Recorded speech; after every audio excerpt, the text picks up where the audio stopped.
காலி முகத்திடல் போராட்டத்தை பயன்படுத்தி ஆட்சிக்கு வந்தவர்கள் காணி விடுவிப்பு போராட்டத்துக்கு கொட்டகை அமைக்க அனுமதிக்கிறார்கள் இல்லை, வெளியான குற்றச்சாட்டு. மர்மமான முறையில் உயிரிழந்த முன்னாள் போலீஸ் மா அதிபர் மொட்டு கட்சி முன்வைத்துள்ள குற்றச்சாட்டு. அம்பாறையில் தமிழர்களின் காணி அபகரிப்பு, விரைவில் தமிழரசு கட்சிக்கு எதிராக போராட்டம்.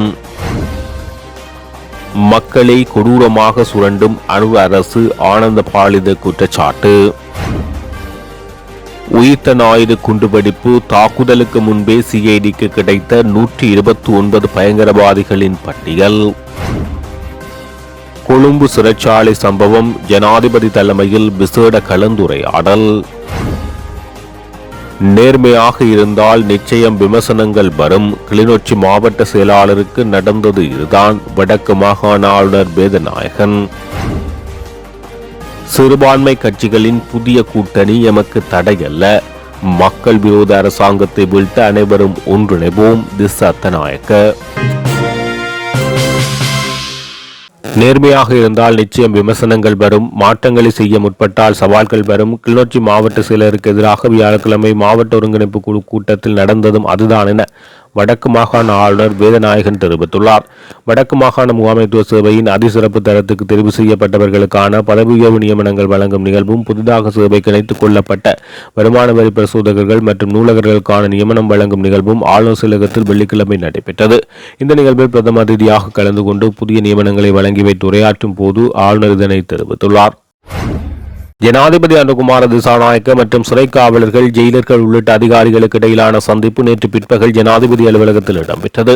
தற்போது சிறைச்சாலை கட்டமைப்பில் எழுந்துள்ள பிரச்சினை மற்றும் இப்பிரச்சினைகளை தீர்ப்பதற்கு எடுக்கப்பட வேண்டிய அவசர நடவடிக்கைகள் குறித்து இதன்போது கலந்துரையாடப்பட்டது. அண்மையில் நீர்கொழும்பு சிறைச்சாலையில் இடம்பெற்ற சம்பவம் குறித்தும் இதன்போது விசேட கவனம் செலுத்தப்பட்டதுடன் இவ்வாறான சம்பவங்கள் மீண்டும் இடம்பெறாமல் இருப்பதற்கு எடுக்க வேண்டிய நடவடிக்கைகள் குறித்தும் கலந்துரையாடப்பட்டது. மேலும் சிறைச்சாலை அதிகாரிகள் எதிர்கொள்ளும் பிரச்சினைகள் மற்றும் அவர்களின் நலன்புரி விடயங்கள் குறித்தும் இதன்போது ஜனாதிபதி விசேட கவனம் செலுத்தினார். ஜனாதிபதி ஒருவருடன் நேரடியாக தமது பிரச்சினைகள் குறித்து கலந்துரையாடுவதற்கு கிடைத்த முதலாவது சந்தர்ப்பம் இதுவென சுட்டிக்காட்டிய சிறைச்சாலை அதிகாரிகள் அதற்காக ஜனாதிபதிக்கு தமது நன்றியை தெரிவித்தனர்.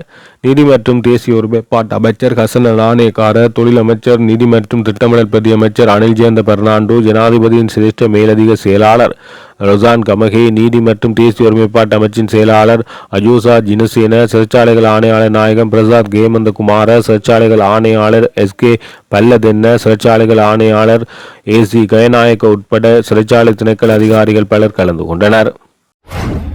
தமிழ் மற்றும் முஸ்லிம் பாராளுமன்ற உறுப்பினர்களை உள்ளடக்கிய சிறுபான்மை கட்சிகள் தங்களின் உரிமைகளுக்காக தனியானதொரு புதிய கூட்டணியை உருவாக்குவது ஐக்கிய மக்கள் சக்திக்கு எந்த ஒரு பிரச்சனையும் இல்லை. அவர்கள் தற்போதைய மக்கள் விரோத தேசிய மக்கள் சக்தி அரசாங்கத்தை வீட்டுக்கு அனுப்பும் இறுதி இலக்குக்காக தங்களின் ஐக்கிய மக்கள் சக்தியுடன் இணைந்து பயணிப்பார்கள் என கட்சியின் தேசிய அமைப்பாளர் திஸ்ஸாத்தநாயக்க தெரிவித்துள்ளார்.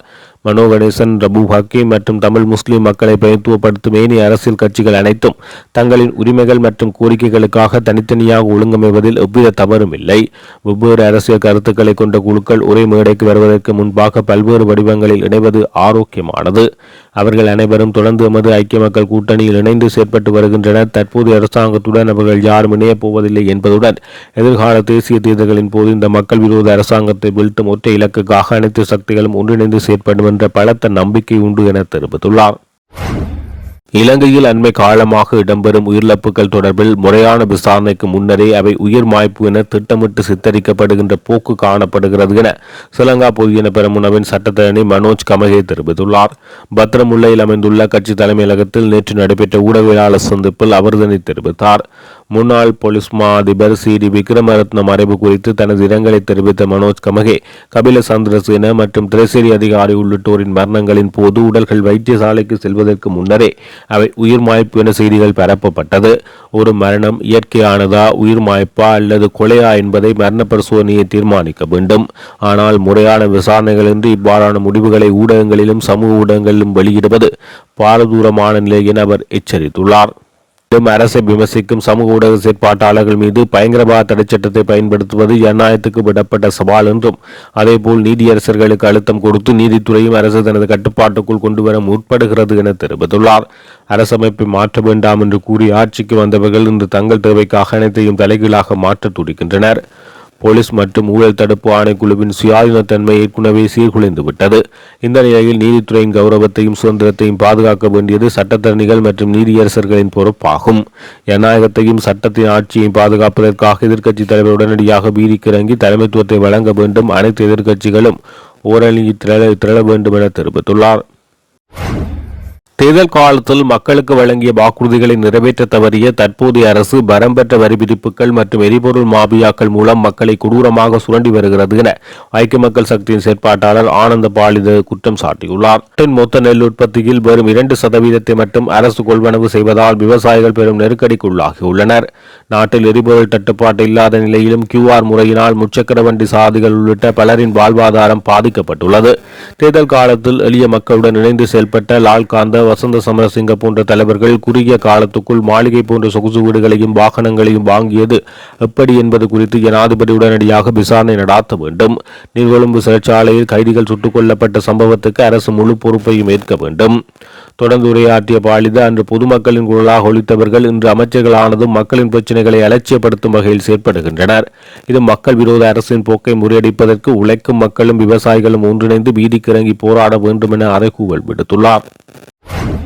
அனுரகுமார திசாநாயக்க ஆட்சி அமைத்து 2 வருடங்கள் கடந்த நிலையிலும் காணிகள் விடுவிக்கப்படவில்லை. காலி ஒத்துடல் போராட்டத்தின் மூலமான அரசியல் சூழ்நிலையை பயன்படுத்தி ஆட்சிக்கு வந்தவர்கள் காணி விடுவிப்பு போராட்டத்துக்காக கொட்டகைகள் கூட அமைக்க அனுமதிக்கிறார்கள் இல்லை என சம உரிமை இயக்கத்தின் இந்திரானந்த டி சில்வா தெரிவித்துள்ளார்.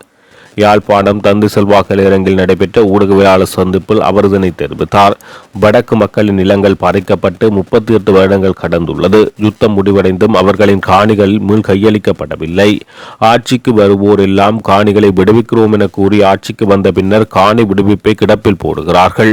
காலி முகத்திடல் போராட்டத்தின் ஊடான அரசியல் சூழ்நிலையை பயன்படுத்தி ஆட்சிக்கு வந்தவர்கள் மக்களின் பிரச்சனைகளை நன்கு உணர்ந்தவர்கள். அந்த வகையில் எங்கள் காணிகளை விடுவிப்பார்கள் என வடக்கு மக்கள் தேசிய மக்கள் சக்தியினருக்கு பெரும்பாலான வாக்குகளை அளித்தனர். அனுரகுமார திசாநாயக்க ஆட்சி அமைத்து 2 வருடங்கள் கடந்த நிலையிலும் காணிகள் விடுவிக்கப்படவில்லை. காணி விடுவிப்பு போராட்டத்துக்காக கொட்டகைகள் கூட அமைக்க அனுமதிக்கிறார்கள் இல்லை. பாதுகாப்பு காரணம் என கூறி ஒரு இராணுவ அதிகாரி தங்குவதற்காக சுமார் 150 குடும்பங்களின் வீடுகள் காணிகளை அபகரித்து குமோண்டோ பங்களா கட்டி வசதியாக இந்த இராணுவ அதிகாரி வாழ்கிறார். அந்த காணி உரிமையாளர்களுக்கு இந்த அரசாங்கம் சொல்லும் பதில் என்ன? இது ஒரு உணர்வற்ற அரசாங்கமா? இராணுவ கட்டுப்பாட்டுக்குள் மக்கள் வாழ முடியவில்லை. அவர்களின் வணக்க ஸ்தலங்களுக்கு செல்ல முடியவில்லை. அங்கு செல்வதென்றால் இன்றும் அடையாள அட்டை இலக்கங்களை பதிந்த பின்னரே இராணுவத்தினர் அனுமதி வழங்குகிறார்கள். அது மட்டுமன்றி மக்களின் காணிக்குள் விவசாயம் செய்யும் இராணுவத்தினருக்கு உடல் உழைப்பு இலவசமாக கிடைக்கிறது. பொருட்களை எடுத்து செல்ல இராணுவ வாகனத்தை பயன்படுத்துகிறார்கள். இவ்வாறாக மிக குறைந்த உற்பத்தி செலவுடன் உள்ளூர் சந்தைகளில் விவசாய பொருட்களை மலிவு விலையில் விற்பனை செய்வதனால் உள்ளூர் விவசாயிகளின் வாழ்வாதாரம் பாதிக்கப்படுகிறது. விவசாயியின் மகன் என்று சொல்லிக் கொள்ளும் அனுரகுமார திசாநாயக்கவுக்கும் அனுராதபுரத்தில் பிறந்து விவசாய அமைச்சராக இருக்கும் லால்காந்தாவுக்கும் இது புரியவில்லையா? பொய் வாக்குறுதிகளை வழங்கி மக்களின் வாக்குகளை பெற்றவர்கள் எப்போதும் இப்படியே ஏமாற்றிக் கொண்டிருக்க முடியுமா? பிரச்சனைகளை மூடி மறைத்து காலத்தை கடத்த பார்க்கிறார்கள். வடபகுதி மக்கள் தங்களின் சொந்த நிலங்களை கேட்டு போராடும் போதெல்லாம் முகப்புத்தகம் போன்ற சமூக வலைத்தளங்களில் சில திட்டமிட்ட முறையில் இதோ மீண்டும் புலிகள் தலை தூக்குகிறார்கள் என்று பரப்புரை செய்கிறார்கள். இது ஒரு ஏமாற்று வேலை, முற்றிலும் பொய். எனவே இந்த அப்பாவி மக்களின் வாழ்வாதார பிரச்சனைகளுடன் இத்தகைய பொய்களை தொடர்படுத்த வேண்டாம் என தென்னிலங்கை சிங்கள சமூகத்திடம் மிகவும் அன்பாகவும் தோழமையுடனும் கேட்டுக்கொள்கிறோம் என தெரிவித்துள்ளார். உயிர்த்த ஞாயிறு தாக்குதலின் பிரதான சூத்திரதாரியான ஜக்ரான் காசிம் உட்பட ISIS கருத்தியலால் ஈர்க்கப்பட்டதாக கூறப்படும் 129 நபர்களின் பட்டியலை 2019 ஜனவரியில் அரச புலனாய்வு சேவை குற்றப்புலனாய்வு திணைக்களத்துக்கு அனுப்பியிருந்த போதிலும் அன்றைய CID சிரேஷ்ட அதிகாரிகள் தகுந்த நடவடிக்கை எடுக்க தவறிவிட்டதாக மேன்முறையீட்டு நீதிமன்றத்தில் சுட்டிக்காட்டப்பட்டுள்ளது.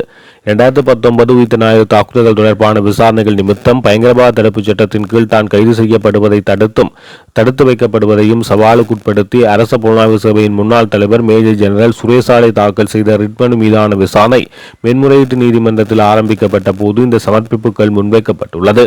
மனுதாரர் சார்பில் நீதிமன்றில் முன்னிலையாக பாதித்த ஜனாதிபதி சட்டத்தரணி சஞ்சீவ ஜெயவர்தன, ஜனகடி சில்வா ஜனாதிபதி ஆணைக்குழுவின் அறிக்கையின்படி ஜக்ரான் ஹாசிம் உட்பட தேசிய தவ்ஹீத் ஜமாத் அமைப்பின் 129 ஆதரவாளர்களின் பட்டியலை 2019 ஜனவரி 31 அன்று அரச புலனாய்வு சேவை CID-யிடம் சமர்ப்பித்திருந்ததாக அவர் குறிப்பிட்டுள்ளார்.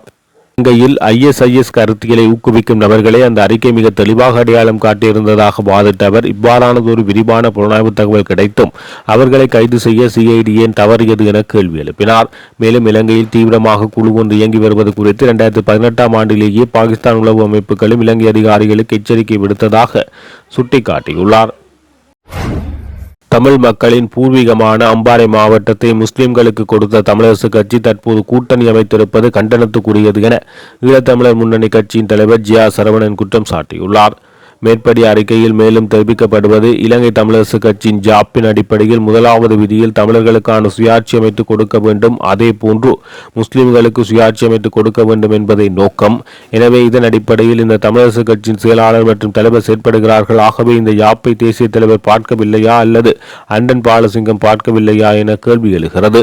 இதேவேளை தனி தமிழ் ஈழம் என்ற இலக்கு எத்தனை ஆயிரம் மக்களை இழந்துள்ளோம், எத்தனை ஆயிரம் போராளிகள் வீரமரணம் அடைந்துள்ளார்கள் என்பதை நினைவில் கொள்ள வேண்டும்.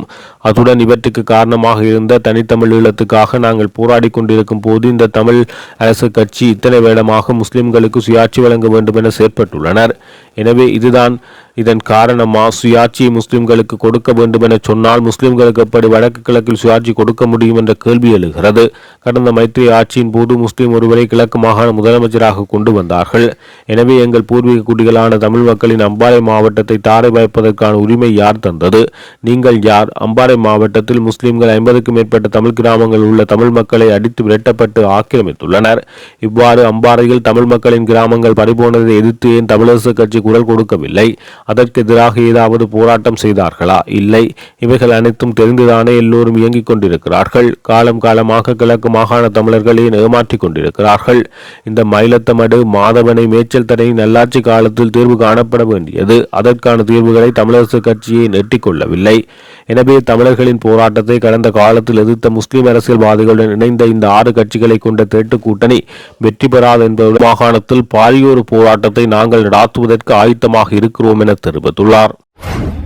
ரணில் விக்ரமசிங்கே எப்போதும் தூர நோக்கோடு சிந்தித்து செயற்படுபவர். அதனால் அரசாங்கம் செல்லும் போக்கு நாட்டுக்கு பொருத்தம் இல்லை என்பதை அவர் உணர்ந்துள்ளார். அதனால் மீண்டும் நாட்டுக்காக அவரின் கடமையை செய்ய வேண்டி வரும் என்பதை அவர் விளங்கிக் கொண்டு நாட்டை கட்டியெழுப்பதற்கான திட்டத்தை தயாரித்துள்ளார் என ஐக்கிய தேசிய கட்சியின் முன்னாள் பாராளுமன்ற உறுப்பினர் ஆயிட் மன்னபெரும தெரிவித்துள்ளார். ரணில் விக்ரமசிங்கே எப்போதும் இளைஞர்கள் தொடர்பில் எதிர்பார்ப்புடன் இருப்பவர். அவர்தான் ஆசியாவில் முதலாவதாக இளைஞர் அமைப்பை ஏற்படுத்தினார். இளைஞர் விவகார அமைச்சராகவும் அவர் இருந்துள்ளார். ஆனால் இன்று இளைஞர்களுக்கு நாடு தொடர்பில் எதிர்பார்ப்பு இல்லை. அதனால் படித்த இளைஞர்கள் நாட்டை விட்டு வெளியேறி செல்கிறார்கள். இதன் காரணமாக வைத்தியசாலையில் வைத்தியர்களுக்கு பற்றாக்குறை ஏற்பட்டுள்ளது. நீதிமன்றங்களில் பணியாற்ற சட்டத்திறனிகள் இல்லை. மின்சார சபையில் பொறியியலாளர்கள் இல்லை. ரணில் விக்ரமசிங்கே அரசியலிருந்து விலகி இருப்பதற்கே தீர்மானித்திருந்தார். நானும் அவ்வாறான தீர்மானத்தில் இருந்தேன். ஆனால் இந்த அரசாங்கம் நாட்டு மக்களை அடக்கிக் கொண்டு நாட்டின் பொருளாதாரத்தை வீழ்ச்சியடைய செய்து முன்னெடுத்து செல்லும் நடவடிக்கையை பார்க்கும் போது அரசியல் தொடர்பில் தெரிந்தவர் என்ற அடிப்படையில் இந்த நிலையில் அரசியல் இருந்து விலகிச் செல்ல மனம் இடமளிப்பதில்லை. அதேபோன்று இந்த அரசாங்கம் நாட்டை முன்னெடுத்து செல்லும் போக்கை பார்க்கும் போது ரணில் விக்ரமசிங்கவுக்கு மீண்டும் நாட்டை பொறுப்பேற்பதற்காக அரசியல் தொடர்ந்து கொண்டிருக்க வேண்டிய தேவை ஏற்பட்டுள்ளது. ரணில் விக்ரமசிங்கே எப்போதும் தூர நோக்கோடு சிந்தித்து செயற்படுபவர். அதனால் அரசாங்கம் செல்லும் போக்கு நாட்டுக்கு பொருத்தமில்லை என்பதை அவர் உணர்ந்துள்ளார். அதனால் மீண்டும் நாட்டுக்காக அவரின் கடமையை செய்ய வேண்டி வரும் என்பதை விளங்கிக் கொண்டார். 2029 ஆகும் போது நாடு எந்த நிலையில் இருக்கும் என்பதை நாங்கள் விளங்கிக் கொள்வதற்கு முன்னர் அவர் விளங்கிக் கொண்டுள்ளார். அதனால் அவர் நாட்டை மீண்டும் பொறுப்பேற்றால் நாட்டை எவ்வாறு கட்டியெழுப்ப வேண்டும் என்ற திட்டத்தையும் அவர் தயாரித்து முடித்துள்ளார் என தெரிவித்துள்ளார்.